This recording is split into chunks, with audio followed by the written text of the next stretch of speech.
ولا شك أن محمدًا شمس الهدى إليه رغبنا مؤمنين فنشكر.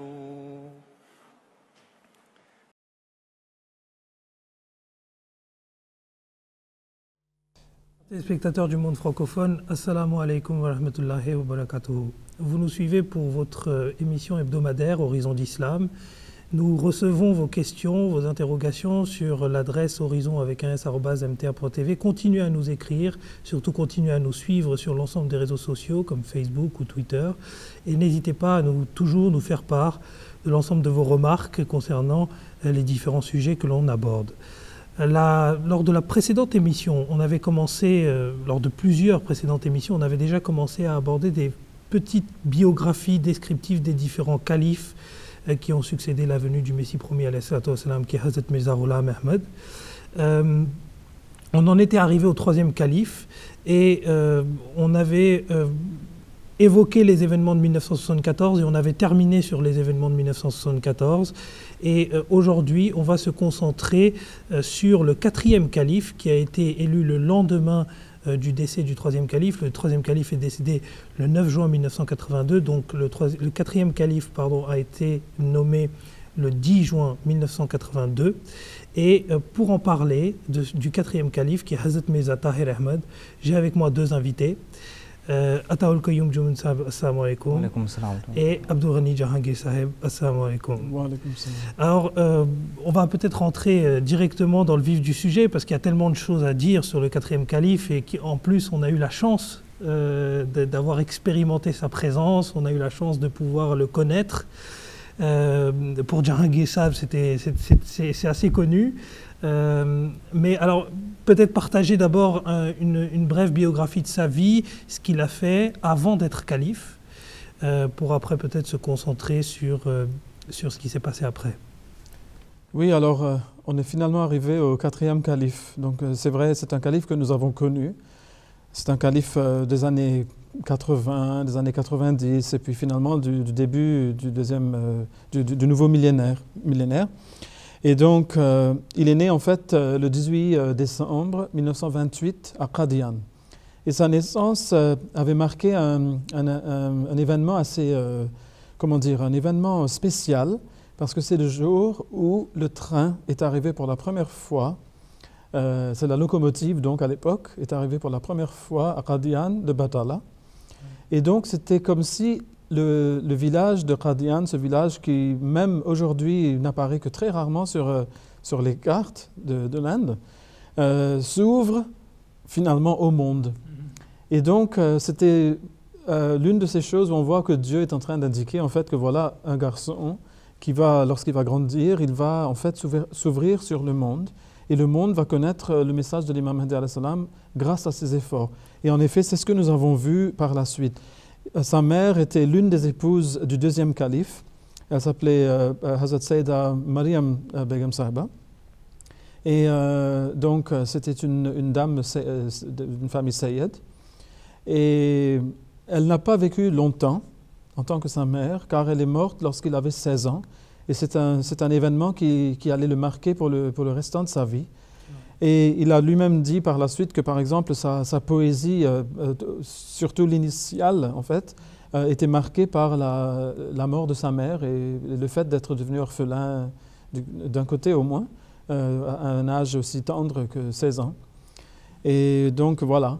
C'est vrai que sa poésie, en plus, a connu deux périodes. Donc, il y a une période initiale, comme vous dites, où c'était plus, on va dire, pré-califat, ou on va dire même très jeune, quand il était vraiment très jeune, parce que le quatrième calife a commencé à écrire, c'était un poète quoi, dans l'âme, il a commencé à écrire très très jeune, et après il y a une période post-califat où là c'est vrai que c'est un autre registre quoi, que l'on entend. Ouais. Mais c'est vrai qu'il ne faut pas oublier que la mort de sa mère allait précéder juste de quelques années, de 2 ou 3 ans, l'émigration vers le nouveau pays, le Pakistan. Ouais. Et la création, cette fois, de la ville de Rabwa, donc tout cela, il l'a vécu sans sa mère. Justement, restons sur cette création du Pakistan et là on fait un petit pont entre... Parce qu'aujourd'hui le format de l'émission va être écourté, il y a pas mal de choses à aborder justement sur la vie du quatrième calife. Donc justement on fait un pont avec le Pakistan. Qu'est-ce qu'on peut dire sur le Pakistan, Qayyum Saheb par exemple? Oui, c'est que le quatrième calife, il a vécu cette émigration. Et il a dit que Hadrat Muslim Maud, le deuxième calife, radiyallahu anhu, qui était aussi son père, il avait déjà averti les musulmans ahmadis que voilà, nous sommes contraints d'abandonner Qadian pour aller au Pakistan. Mais ne croyez pas que là-bas vous serez accueillis à bras ouverts. Préparez-vous à passer par une persécution très dure. Mais il a dit que nous sommes obligés de quitter Qadian pour aller émigrer au Pakistan, parce qu'on avait divisé l'Inde en deux, c'est-à-dire l'Inde, et on a créé le Pakistan pour que les musulmans aient un pays. Il a dit que si nous ne partons pas au Pakistan pour nous établir, en dépit du fait qu'on sait que voilà, on sera très persécuté là-bas, eh bien cela va couper notre lien avec l'islam. Les gens vont se dire que voilà, la communauté musulmane ahmadiyya s'est démarquée entièrement, ne fait plus partie de l'islam. Effectivement, c'est vrai que lors de la partition du Pakistan, il y avait la base même de cette théorie des deux nations était sur le fondement de la religion. Et le fait déjà qu'on regardait l'Ahmadiyya d'un œil très suspect, alors on avait tout le temps les vieilles croyances populaires autour de l'Ahmadiyya, que l'on va s'efforcer, dans le cadre d'Horizon d'Islam, de nettoyer, justement de démystifier. Mais c'est vrai que si, et c'est là qu'on voit toute la beauté du califat, qui permet de prendre des décisions avec une sagesse incroyable, c'est-à-dire que si la communauté ahmadiyya n'était pas partie à l'époque à Rabwa pour s'établir dans cette ville qui va s'appeler Rabwa par la suite, eh bien on aurait pu taxer la communauté d'être pro je ne sais pas quoi, être une communauté politique et rentrer dans toute cette guéguerre en fait qui se jouait à cette époque-là. Jacola pour votre réponse. Mais lorsqu'ils sont arrivés à Rabwa, alors on parlait des persécutions justement. Comment elles se sont manifestées, ces persécutions, et surtout, puisque, si vous voulez, on peut parler un petit peu des persécutions sous le deuxième calife, à l'époque où il a émigré à Rabwa, mais je crois qu'on l'avait déjà fait lors de notre précédente émission. Mais si on se concentre sur le quatrième calife, on avait vu avec le troisième calife qu'en 1974, il y avait déjà eu ces événements. Mais est-ce qu'avec le quatrième calife, il y a eu un nouveau twist, il y a eu un nouveau changement dans ce... Mais la chose, c'est que ce qui est intéressant de noter, c'est que, et cela va aussi bien pour le troisième calife que pour le quatrième, ils ont tous les deux vécu en tant que jeunes hommes toute cet épisode d'émigration, de la création d'un nouveau pays, de la création d'une nouvelle ville, à savoir la ville de Rabwa. Ils étaient là-bas lorsqu'ils étaient très jeunes. Et ils ont vu cette persécution qui a commencé avec les émeutes de 1953. Donc là, le quatrième calife, le troisième calife, qui n'était pas encore calife évidemment, ils ont vécu tout ça, ils ont vu tout cela, au moins ils savaient ce qui se passait. Ils ont vu aussi ce qui s'est passé en 1974, on avait déjà parlé de ça, je crois, dans la précédente émission, comme vous l'avez dit. Mais le quatrième calife, quant à lui, il allait connaître l'ultime, traîtrise envers les Ahmadis, commise par un gouvernement pakistanais. Parce qu'il ne faut pas oublier que malgré le fait que les Ahmadis étaient à la base même de la création du Pakistan, et malgré le fait qu'ils savaient, comme vous l'avez bien dit, que le deuxième calife avait averti sa communauté que si nous allons nous rendre au Pakistan, et nous devons le faire pour bien montrer que nous sommes des musulmans comme les autres, nous par contre, nous allons devoir payer un lourd prix pour cette émigration. Alors que les autres musulmans y allaient, et puis bon, ils s'y installaient, et puis tout le monde vivait sa petite vie. Mais les Ahmadis, eux, n'ont jamais connu cette vie tranquille. Il y a eu des épisodes tout le temps qui ont marqué, qui ont jalonné l'histoire de l'Ahmadiyya. Mais alors, ce qui se passe, c'est que maintenant, en fait, on peut arriver peut-être au moment où il devient calife. Donc il est vrai, on va faire un petit peu des sauts, Oui, hein, c'est- mais il a fait des études donc, au Pakistan. Il a eu donc un baccalauréat S-lettres au Pakistan, à l'université du Punjab. Et ensuite, il a eu son Shahid en 1949. Donc 2 ans après la création du Pakistan, il a eu son, donc, c'est son diplôme, si vous voulez, de l'école missionnaire de l'Ahmadiyya. Mais il a aussi été envoyé en Europe par son père, notamment en Angleterre. Il a aussi vécu beaucoup dans différents pays européens. Il a voyagé beaucoup pour voir un peu les Européens. C'est ce que son père voulait, qu'ils connaissent les gens. Du coup, il a aussi rencontré les Américains du Nord, du Sud, etc. C'était important pour sa formation pour après, lorsqu'il serait calife. Donc, il a été au SOAS, donc c'est le collège des études africaines et orientales, donc à Londres. Et quand il revient au Pakistan, là, il est à la charge de différentes choses. On lui donne des responsabilités au sein de la communauté. Et donc, lorsque le 3e calife est élu, il est vraiment son bras droit. Il l'a accompagné notamment à l'Assemblée nationale pour défendre. Voilà, en 1974, vous en avez déjà parlé. Donc pour défendre la position Ahmadiyya par rapport aux calomnies qu'on est en train de lui lancer à la figure. Mais juste 10 ans après, il était déjà calife. Donc en fait, en 82, 8 ans après, il devient calife et encore 2 ans après cela, il doit faire face à le plus grave épisode de toute l'histoire. Et là, c'est à l'époque du général Zia ul-Haq, donc je crois que je vais m'arrêter ici, parce qu'on pourra explorer un petit peu en détail ce qui s'est produit en avril donc, de 1984. Alors oui, justement, on va poursuivre peut-être avec un tout petit peu plus avec cet événement historique qui a marqué en fait cet apogée des persécutions avec Ataullah Qayoum Saheb. En 1984, quelle ordonnance, puisqu'il y a eu une ordonnance qui a été passée, et quel était le contenu de cette ordonnance? En fait, qu'est-ce que finalement, à quoi ça aboutit comme conséquence pour les Ahmadis?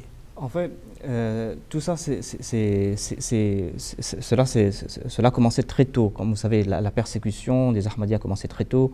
Et puis, on a voulu entériner cette persécution légalement en passant des lois contre les Ahmadis, à savoir que les Ahmadis n'auront pas le droit de se considérer musulmans, de s'appeler musulmans. Ils n'auront pas le droit d'utiliser tous les termes islamiques comme « Assalamu alaikum wa rahmatullahi wa barakatuhu ». Si vous dites « Assalamu alaikum », vous serez emprisonné. Les Ahmadis n'ont pas le droit d'appeler leurs mosquées des mosquées, ils n'auront pas le droit de donner l'appel à la prière. Donc on a essayé de prouver légalement que voilà, les Ahmadis ne sont pas musulmans. Cela avait débuté en 1974, oui, mais on a passé cette loi, c'est Zia ul-Haq qui a fait passer cette loi pour légiférer et pour prouver que voilà, les Ahmadis ne sont pas musulmans et pour qu'ils soient condamnés par la loi. Mais l'objectif final, c'était de priver les Ahmadis de leur calife. C'était ça l'objectif final. Parce que si on passait ces lois, légalement, le calife n'aurait pas le droit de prêcher son message, n'aurait pas le droit de se mettre debout sur une chaire pour prêcher son message, il n'aurait pas le droit d'utiliser les termes assalamu alaikum. S'il allait utiliser ces simples termes, il serait emprisonné. Et voilà, parce qu'il savait très bien que la source de la force de la communauté ahmadiyya, c'était son calife. Et en fait, c'était le califat qu'il visait. Il voulait priver la communauté de son califat. Mais il y avait un but politique à tout cela. Il ne faut pas l'oublier. Il ne faut pas oublier que dans les années 70, les États-Unis en particulier voulaient utiliser l'Arabie saoudite comme dirigeant du monde musulman, parce que l'Arabie saoudite était complètement entre leurs mains. Et comme l'Arabie saoudite est aussi, elle a en son sein les deux lieux sacrés de l'islam, donc la Mecque et Médine, il fallait à tout prix que le roi saoudien devienne le calife des musulmans. Mais le problème, c'est qu'il y avait déjà un calife en place. Et c'était le calife Ahmadiyya. Donc il voulait avoir la voie libre. Et c'est pour cela qu'en 1973 déjà, l'Arabie saoudite a fait appeler donc un conseil de la Ligue Al-Rabita al-Alam al-Islami, vous en avez peut-être déjà parlé, je pense, où ils ont déjà déclaré les Ahmadis non musulmans. Là, c'est vraiment tous les groupes de l'islam qui y sont représentés qui déclarent unanimement que les Ahmadis sont des non-musulmans. On doit maintenant faire la même chose au Pakistan. Donc on a débuté avec Zia ul-Haq, mais ça n'a pas, avec Bhutto, Zulfikar Ali Bhutto. Mais, pardon, il nous a déclaré tout simplement minorité religieuse. Mais la loi anti-Ahmadiyya, c'était vraiment quand ils ont vu qu'en fait, le fait de nous avoir déclaré une minorité religieuse, ça ne suffisait pas. On faisait encore des convertis, et même pas seulement au Pakistan, mais à l'extérieur du Pakistan. Et c'était cela qui les effrayait, en fait. Donc il fallait absolument étêter la communauté. Donc il faut enlever le calife. Il faut le neutraliser. Et la seule façon de le faire, c'est de faire tout ce qu'il va faire, tout ce qu'il va dire, devenir un crime. Donc comme M. Atul Qayyum vient de le dire, même le fait de dire assalamu alaikum, vous pouvez vous retrouver en prison pour l'avoir fait, avec une amende. Et donc c'est là qu'en 1984 qu'ils ont passé l'ordonnance 20, du 26 avril 1984.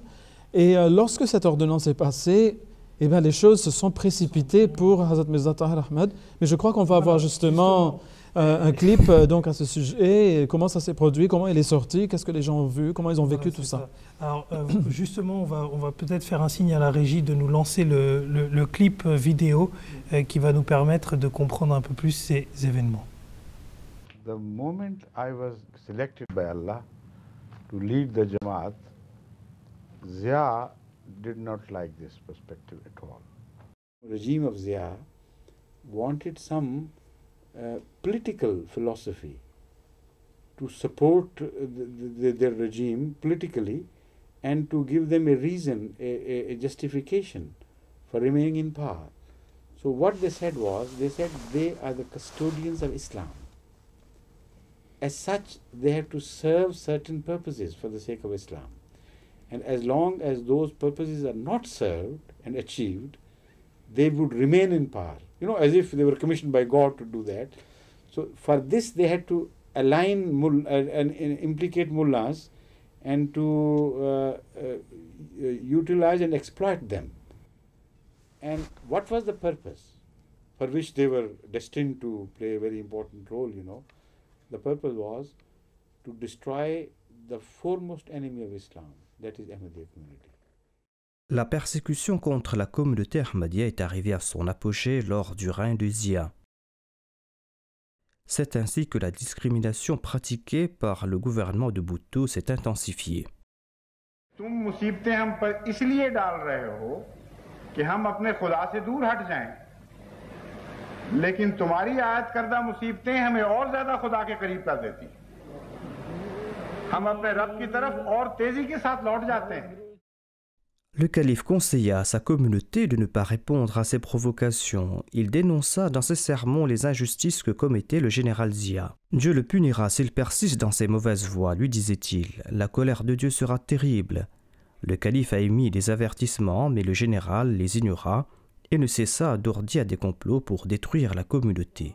You know, when I suspected that something is cooking against Ahmadiyyat between the mullahs and the then dictator of Pakistan, Zia ul Haq, instead of running away, I went straight to Islamabad and camped there for 7 days. Le quatrième calife avait beaucoup d'amis dans la communauté diplomatique. Il rencontra certains dans leur bureau et certains en privé. De ces réunions, il comprit que quelque chose allait se passer, mais personne ne semblait savoir exactement quoi. Until the deputy commissioner of Islamabad sent me a very urgent message. This deputy commissioner said, my earnest advice to you is, for God's sake, return immediately to Rabwa, or it will be too late. Sa sainteté le calife retourna immédiatement à Rabwa. Le 26 avril 1984, l'ordonnance 20 fut introduite sous la loi martiale par le général Zia. Celle-ci fut décrétée afin d'interdire aux Ahmadis de pratiquer leur foi. I immediately called a meeting of all the Ahmadi elders, whoever were available at the time, to reach Rabwa immediately. I stated before them the facts, the consequences of this ordinance. I told them that according to this ordinance, if I remain in Pakistan and declare myself to be a Muslim, immediately they would arrest me and put me behind the bar. So how can I remain a Khalifa of Jamaatul Ahmadiyya, Khalifatul Masih, and operative at the same time? Le conseil de l'Assemblée était unanime, le calife devait immédiatement quitter le Pakistan. À cette époque, Ousmane Chow, un missionnaire de la communauté, qui ignorait tout de ce qui se passait, a vu un rêve. मैंने 27 अप्रैल 1986 की सुबह का वक्त ख्वाब मैं ये देखा कि हुजूर इस्लामाबाद जाने वाले हैं और एक मिनी पास में जाएंगे जिसके इर्द गिर्द हुजूर के पहरेदार मौजूद हैं और जो सब के सब आसमानी रंग की यूनिफॉर्म पहनती हैं और इन पहरेदारों के इर्द गिर्द सरकारी पुलिस हैं। जब मैं इस पास के करीब आ गया, जब मैं इस पास के करीब गया तो मैंने हुजूर को नहीं दिखा और ये समझा कि हुजूर तो ऐब के तरीक इस्लामाबाद तशरीफ लिए गए हैं और पास के अंदर तो सिर्फ कुछ सामान मौजूद हैं। फिर मैंने उसी पास में हुजूर की अलविदा कहने के लिए बैठ गया और पहरेदारों के साथ सफ़र करने लगा। कुछ सफ़र करके उधर किया और पहरेदारों ने मुझे कुछ फाल दिया। इस ख्वाब से मैं समझता हूँ चंद बातें जो मैंने हुजूर के खिदमत में पेश भी की थी। नंबर 1 ये है कि अल्लाह ताला जमात हुजूर हिफाजत फरमाएगा। नंबर 2 हुजूर सब के सब इनाम भी फरमाएगा और सब के सब नहायत ज़्यादा तरक्की भी देंगे इंशाअल्लाह ताला। Unbelievable. That reassured me. I knew that with the grace of Allah, it's Allah's hand. He already has told us and forewarned us. It was decided that Huzoor would leave Pakistan by KLM. A messenger was sent to Karachi to do the booking instead of booking by telephone, that could be tapped.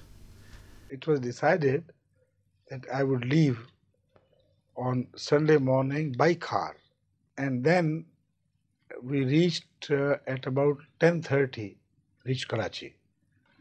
And after eating food and just a little rest, we left for the airport because the plane, I remember, left at 12:30.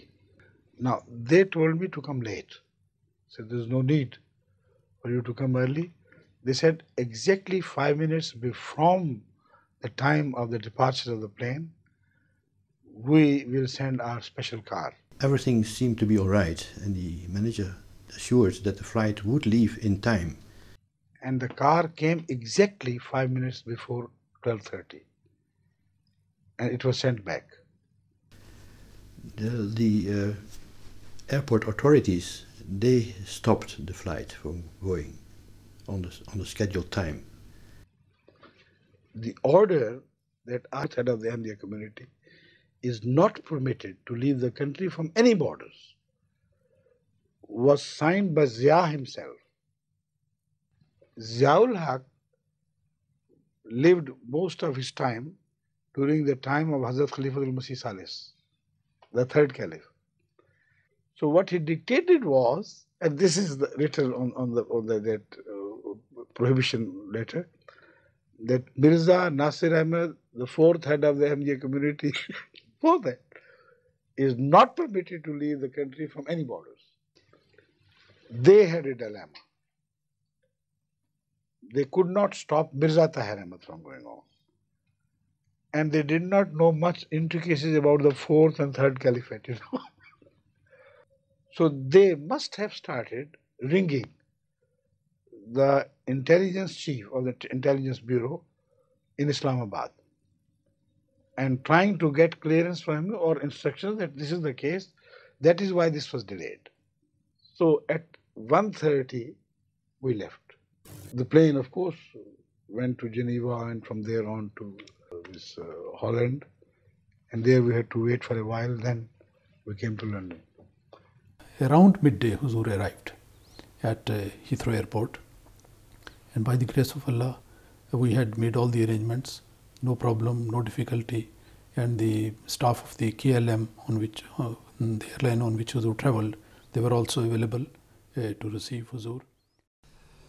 Voilà, donc nous venons de voir un clip, ce fameux clip vidéo dans lequel le quatrième calife nous explique très clairement en fait quel a été son périple, quels ont été les effets de ses ordonnances.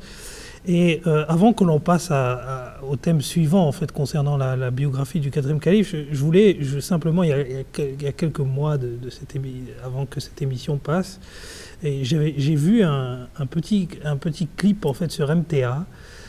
Où il y avait le Nazir Allah, c'est-à-dire le représentant du calife à Rabwa, qui est aujourd'hui Mia Khurshid Ahmed Saheb, qui parlait en fait des expériences qu'il a eues en tant que membre de la famille des différents califes. Et pour résumer, c'est pour clore vraiment ce chapitre 1974-1984, et là je vais prendre une parole du troisième calife, parce que vous savez, quand il y a des persécutions, etc., le calife passe par des phases vraiment très dures. C'est très compliqué de voir sa communauté être persécutée, etc. Et à cet instant-là, il dit que j'ai regardé le troisième calife, et le troisième calife avait répondu à un peu tout le monde qui était présent dans cette salle.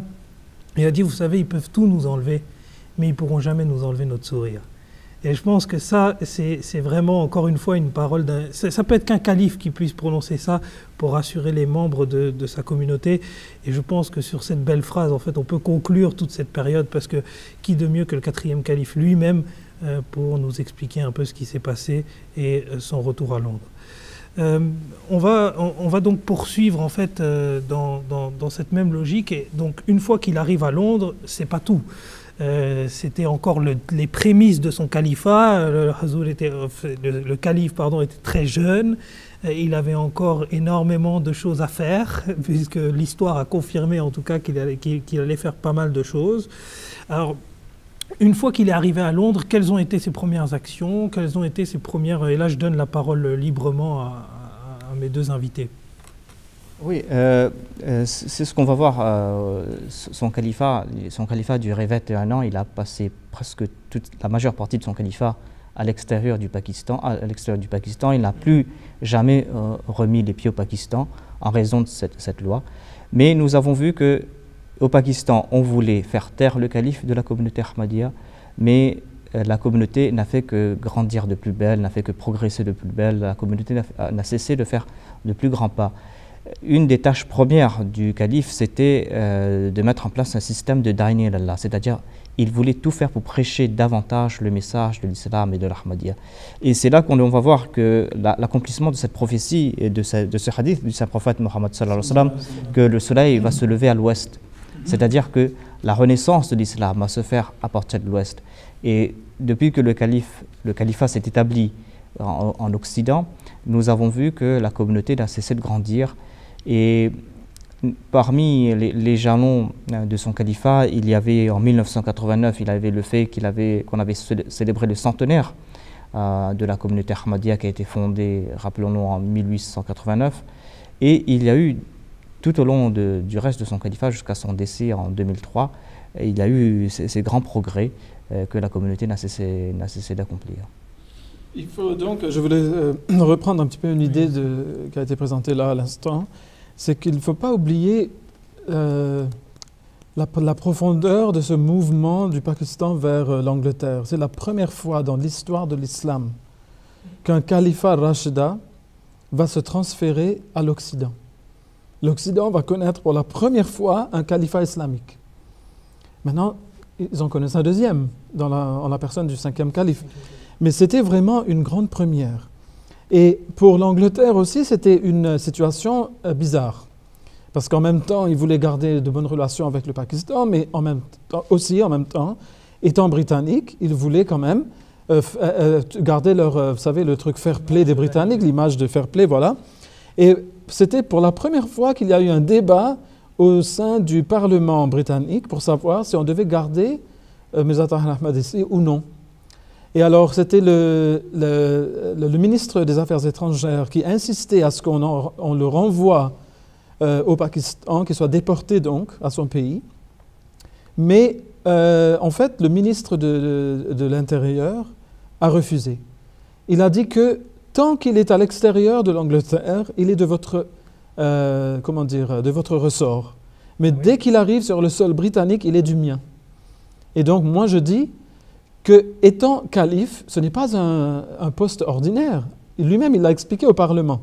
Il a dit, lui, c'est la personne qui va donner la tâche aux missionnaires d'habiter dans X pays, X, Y, Z. C'est lui qui les met dans ces différents pays. Il se nomme, il les nomme. Alors moi, je vais lui proposer de se nommer lui-même pour l'Angleterre.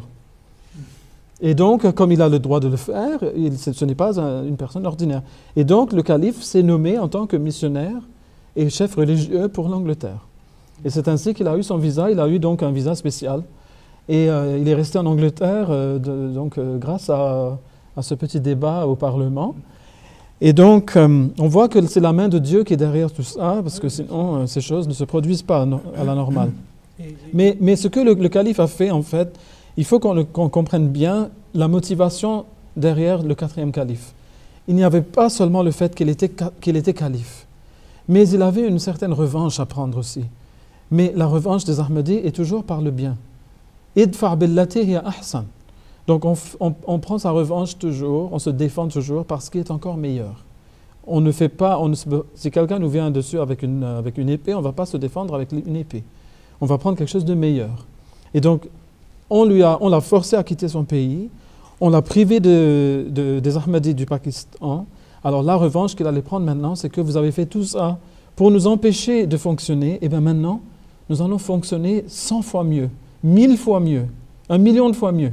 Et c'est exactement, dans l'essentiel, c'est ce qu'il a lancé. Il a lancé tout un programme, en commençant par le Da'in ilallah, donc former chaque Ahmadi, et en disant à chaque Ahmadi qu'en fait, nous n'avons pas seulement une petite poignée d'une centaine de missionnaires dans le monde. Chaque Ahmadi, homme, femme et enfant, est un missionnaire.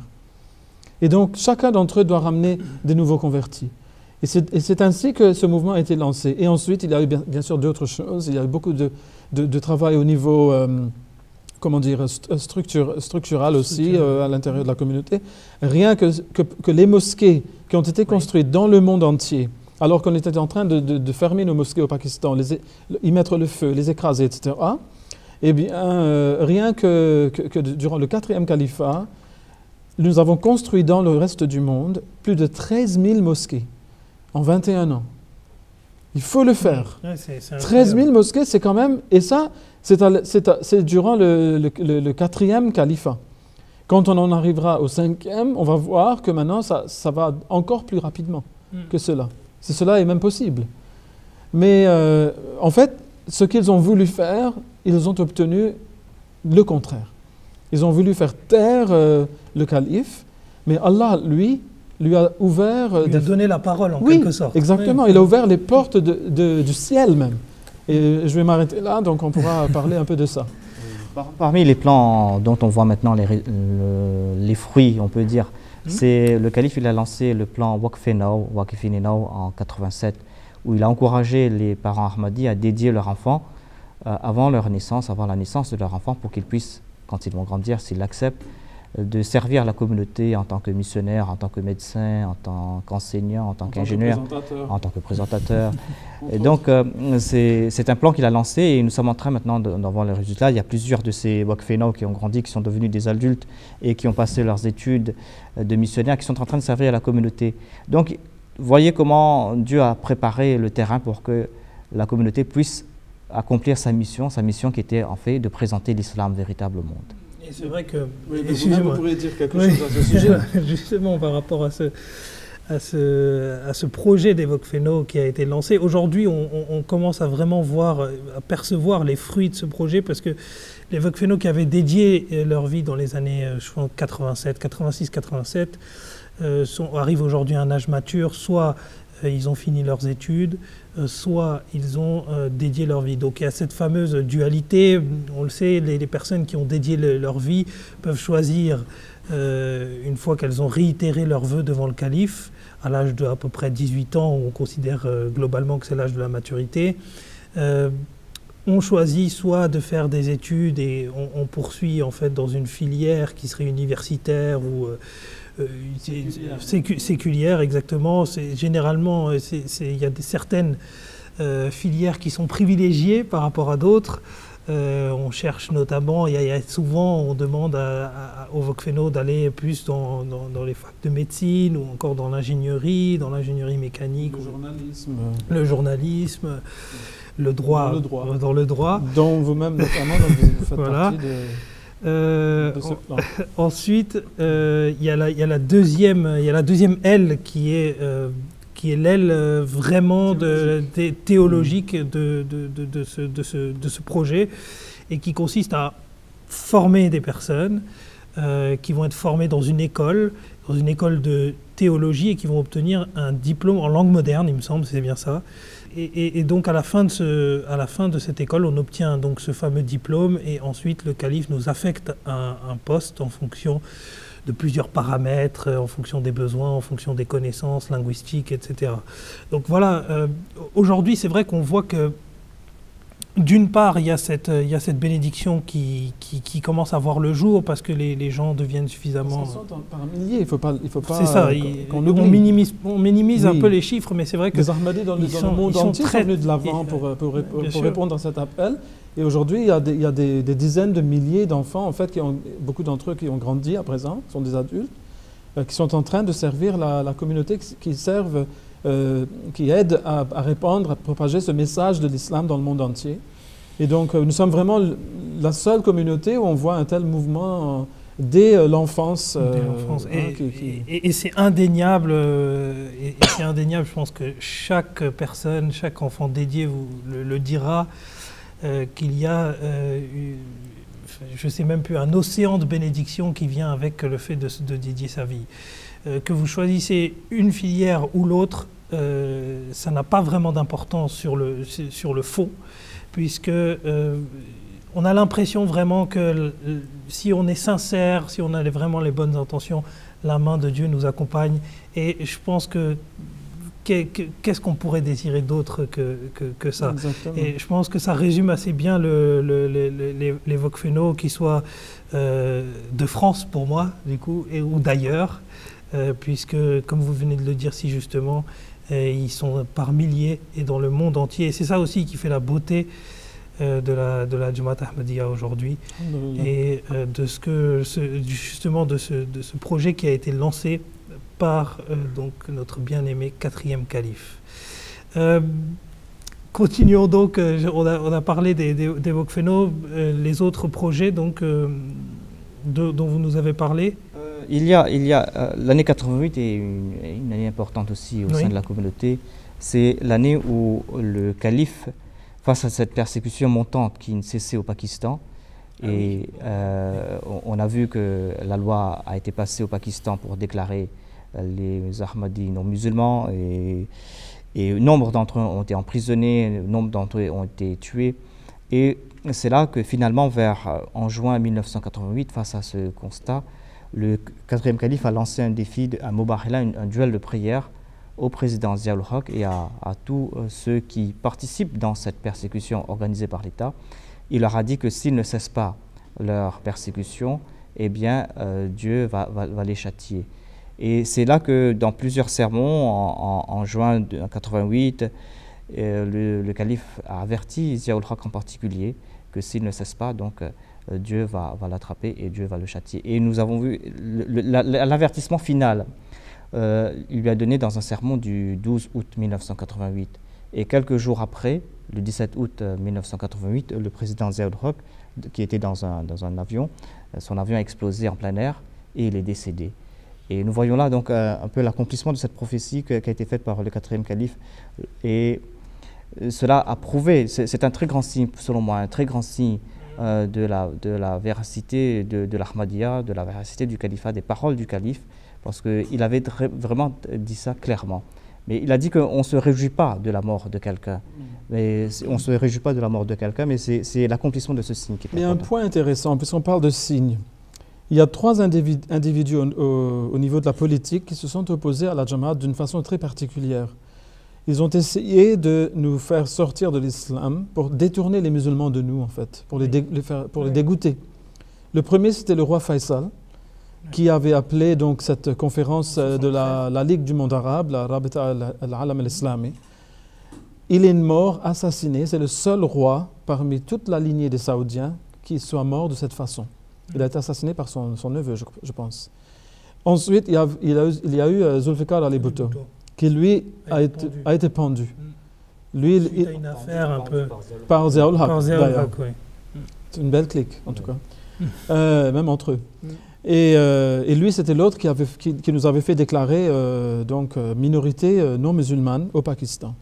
Et celui qui a fait passer l'ordonnance 20, c'était Ziaul Haq lui-même. Il est mort donc dans l'avion. Dans l'aircraft présidentiel. Oui, et jusqu'à présent, personne ne sait comment cette explosion a eu lieu. Alors il faut le rappeler qu'il y avait aussi des agents très haut placés de la CIA qui étaient avec lui dans l'avion. Et que si ces gens-là étaient assis dans l'avion, c'est qu'ils étaient très sûrs et certains que rien n'allait se produire. Oui, et puis, mais personne n'est plus grand qu'Allah, en fait. Personne n'est à l'abri.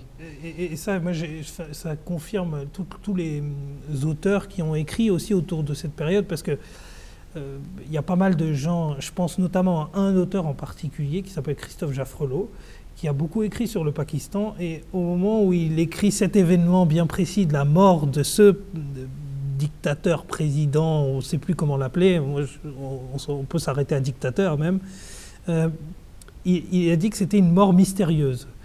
Donc vraiment, même les auteurs, les plus grands chercheurs sur le Pakistan n'arrivent pas à savoir quelle a été la raison de sa mort, mais on voit très bien que quelques jours auparavant, il y a eu cette prophétie, comme vous l'avez si bien rappelé, du 4e calife, et les musulmans ahmadis, en tout cas, savent à quoi s'en tenir, justement, quand ça concerne le califat. Parce que toute personne, et c'est vrai qui s'est opposée au califat, a vu que ça s'est répercuté sur elle, et comme vous venez très bien de le dire. Donc, je pense que ça enfin, je ne sais pas si vous vouliez ajouter quelque chose, Djangissa, mais je vous ai coupé un petit peu. C'était un petit peu surréel, mais j'étais présent lorsque le calife avait fait l'avertissement, donné l'avertissement à Ziaul Haq maintenant qu'il accepte le défi de Mubahala, donc le duel de prière ou non. Son destin est désormais scellé. Et la roue de la punition divine est déjà en marche. J'étais là. Et j'étais aussi là lorsque Ziaul Haq est donc mort dans cet accident d'avion. Et j'ai vu donc le calife. Et le calife, comme vous l'avez dit, il a dit qu'il ne fallait pas qu'on se réjouisse de sa mort. Évidemment, c'est un grand ennemi de la communauté qui a été détruit par la main de Dieu. Mais on n'allait pas s'en réjouir. Et d'ailleurs, cela n'allait pas pour autant arrêter la persécution. Au contraire, elle allait s'envenimer davantage. Mais nous pourrons peut-être revenir à cela un petit peu après. Oui, par la suite. Surtout que ça tombe bien que vous vous autocoupiez finalement, parce qu'on va passer peut-être à un autre... Aujourd'hui qui va être très écourté du coup en raison du nouveau format et puis des choses que l'on avait à dire sur le 4e calife. On va prendre au moins une question d'un de nos téléspectateurs qui nous a écrit. Et là, en l'occurrence, il s'agit de Soumaïla Eliassa. Je suis désolé si j'ai mal prononcé le nom. Alors, la question est formulée en ce sens. Cher frère, assalamu alaikum wa rahmatullahi wa barakatuh. Est-ce que le prophète Ibrahim alayhi salam a dit 3 mensonges dans le Saint-Coran et que c'est pour cela qu'il y a des moments où un musulman peut mentir selon certaines circonstances?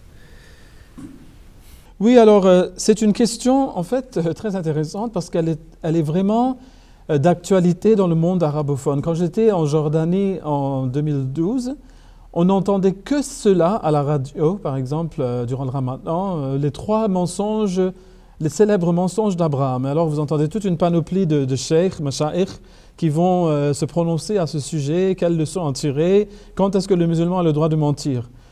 Alors moi, à tout ça, je dois dire vraiment Astaghfirullah Rabbi, inna lillahi wa inna ilayhi raji'un.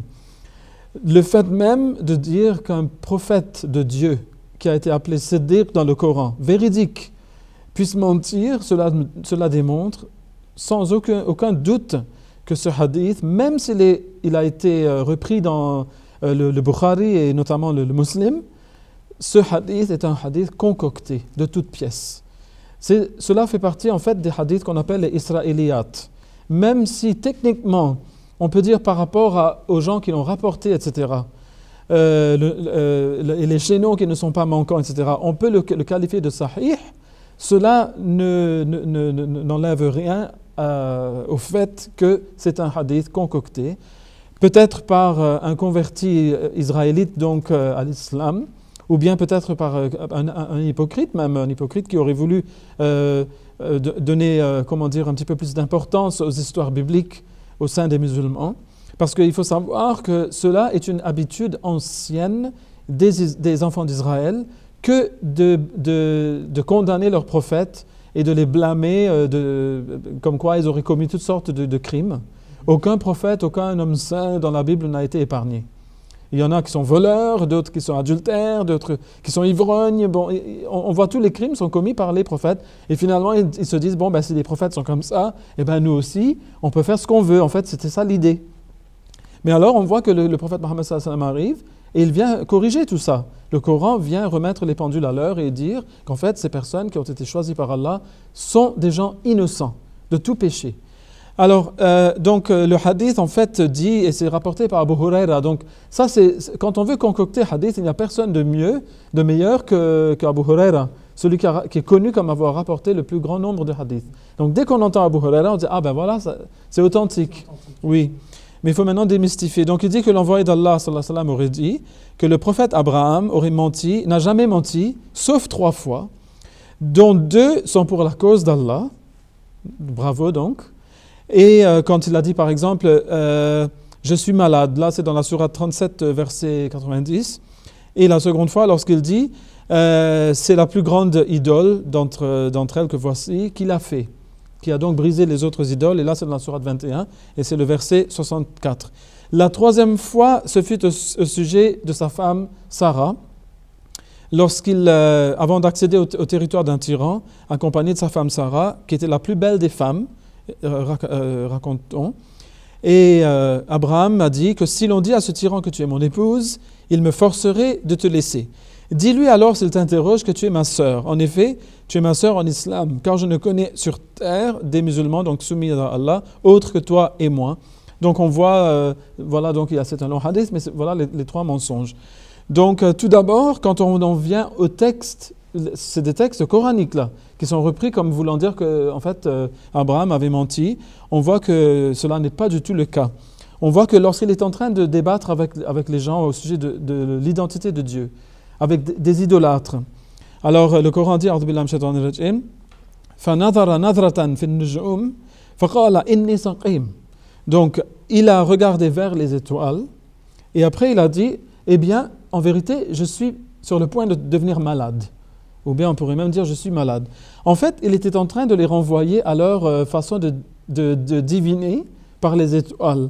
Il a dit que selon votre façon divinatoire, je devrais être malade, selon les étoiles. Mais vous allez voir que je ne vais pas être malade en fait. Donc il n'a pas menti. Et lorsqu'il s'agit des idoles, il voulait leur dire que écoutez, quelqu'un l'a fait, quelqu'un a bien brisé ces idoles, c'était lui qui les avait brisées. Il a laissé la grande. Il a dit, ben voilà, la grande idole, elle est là. Et bien demandez-leur à toutes ces idoles, ben, c'est qui l'a fait. En fait, il n'a pas dit que c'était la grande idole qui a fait tout ça. C'est le texte coranique qui a été mal compris. Mais pour le cas de Sarah, on n'a même pas besoin d'entrer dans les détails.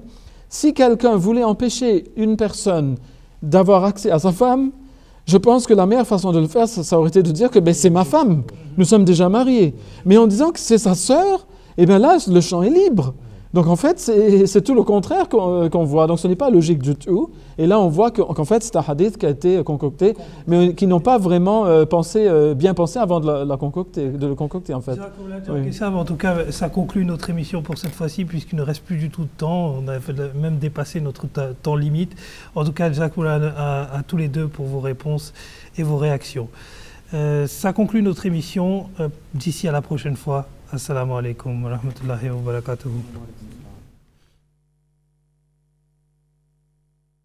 ولا شك أن محمدا شمس الهدى إليه رغبنا مؤمنين فنشكر له درجات فوق كل مدارج له لمعات لا يليها تصور